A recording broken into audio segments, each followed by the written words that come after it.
This is a scratch test, and it involves a stone, which has a little bit of a rough surface, but it's not real bad. It's real fine, so when you do your scratch test, it actually won't damage the jewelry or whatever you're testing. It kind of acts as a polisher to it, even though it's getting deposits of the gold on it to test, or the metals or alloys that you're or whatever the object is.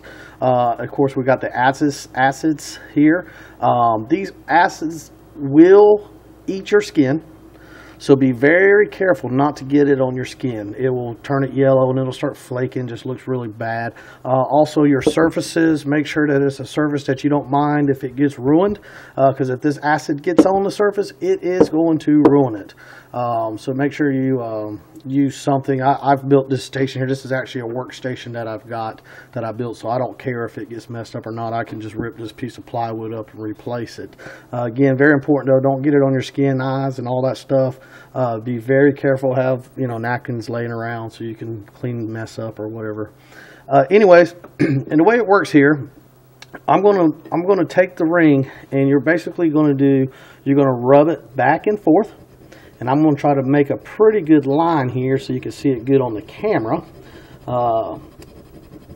But anyways, this is what it'll come out like. This is your first line. I'm going to do 3 lines just so I can show you the difference in a couple of the acids here. So I'm going to make 3 lines. When you're doing multiple lines, make sure the lines are going to be far enough apart so when you're doing your different acids, they don't run into each other or cross-contaminate each other. It'll give you a false reading. But anyways, here we go with a second line. Again, I'm going to try to make some pretty good lines here for you. And then I'm going to do a third line. This kit right here, you can buy it online. In my ebook, I actually tell you exactly who I buy it from. I've been dealing with the company for years now. They're great. They're fast, very dependable. But anyways, that stuff's covered in my ebook. One note that I want to also stress when you're testing gold, this is just one test. I also use a second test. The reason why I do 2 tests is because this test, this piece could be heavily plated, which may test positive for gold, even though the whole thing is not 14 karat gold, because it could be plated. So I do combine this test with another test to ensure that it's not plated, and of course I cover all that in my ebook. I'm not going to get into that today. This is strictly just doing the scratch test. So anyways, and sorry about these other lines down here. This stone is very old. I use it every day with my scrap gold business. I say every day. I actually take Sundays off. Everybody's got to have a day off. Anyways, so here's your lines.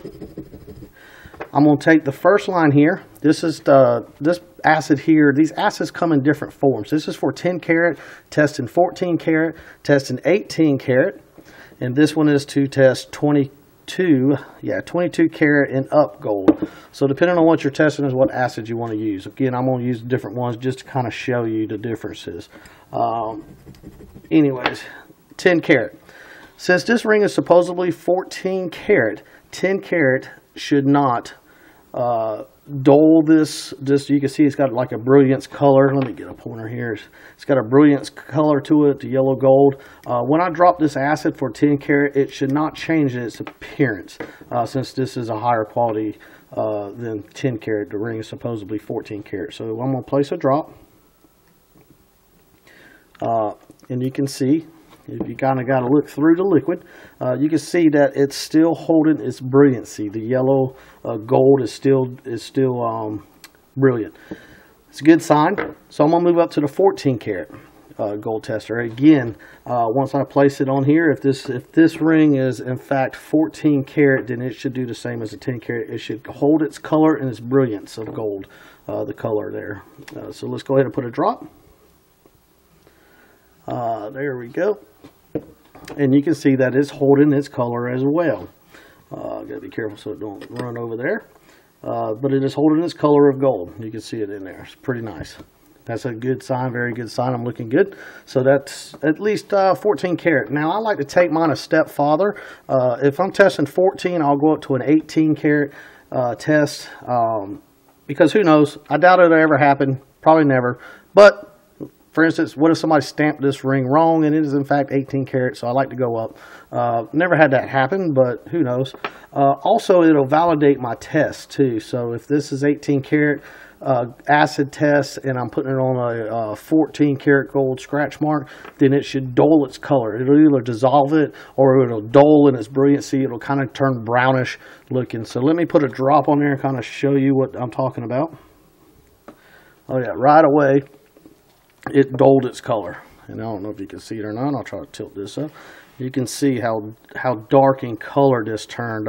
So it's in fact, it is not 18 karat. This ring is 14 karat. I found this ring. I got a good deal on it. I cover in my ebook also where I find scrap gold. This one I actually found from a yard sale. Stopped by there. Gentleman had. I actually carry a test kit with me, and I've got a little scale. This is my portable scale right here that I use. So I weighed it, tested it. It did test. So I made the man an offer. He accepted. I bought it. I knew right from the get-go how much money I was going to make. And I teach you that in the ebook of how to calculate your profits before you even purchase gold, so you know what you're going to make, if it's a good investment or not.